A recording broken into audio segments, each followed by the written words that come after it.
Hello, friends, and welcome to this devotion. In this devotional series, we're going through just a series of devotions from last Sunday morning's sermon, and it centered around Luke chapter 9. And today we're going to look specifically at the call of Jesus, the invitation of Jesus, and this idea that when we do what he calls us to, we walk into this place of eternal fruitfulness, and that he will always look out for our best interest, but as we're serving him, we bring forth much fruit.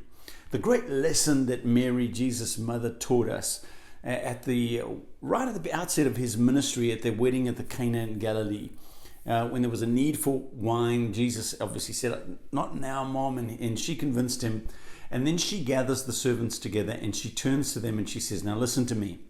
Whatever that man tells you to do, you should do it." And that's what they did. They just obeyed Jesus. As strange as that seemed to some of them, they just did what Jesus told them because Mary had said so. Now, a great provision came out of a simple line of obedience, and it will be the same for us today.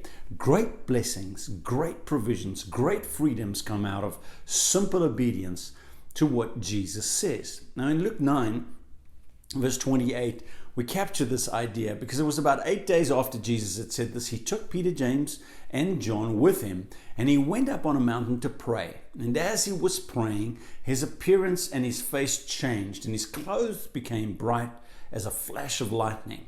Two men, Moses and Elijah, appeared in glorious splendor talking with Jesus. And while he was speaking, a cloud appeared and covered them, and they were all afraid as they entered the cloud. And a voice came from the cloud saying, "This is my son, whom I have chosen. Listen to him." And when the voice had spoken, they turned around and they found that Jesus was alone. The disciples kept this to themselves and didn't tell anybody at that time about what they'd seen. What an approval from God this is. "This is my son whom I chose. He is the one that I delight in. Listen to him." When was the last time that you took some time out just to listen to Jesus? So many thoughts are racing back and forth. So many opinions abound. So much interference is running back and forth. But the question is, what is Jesus saying? And specifically, what's he saying to you? Now, can we allow the transfiguration of Jesus to happen in our hearts?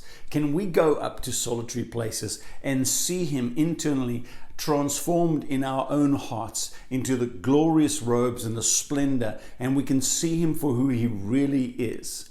Can it be that we could see the resurrected Jesus, the crowned Jesus, the victorious Jesus, and that image be burned into our soul?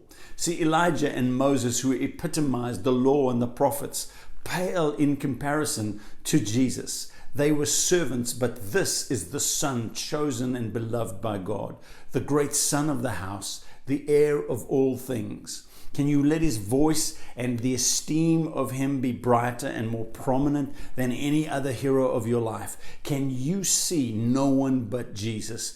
Because when the voice stopped speaking, all they saw was Jesus. The others had disappeared.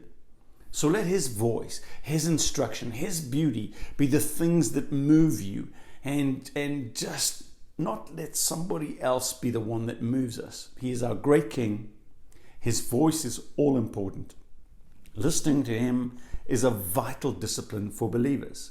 "This is my son whom I love, whom I have appointed and chosen, who is the only eternal way, priest, and sacrifice, the only hope for you. Listen to him."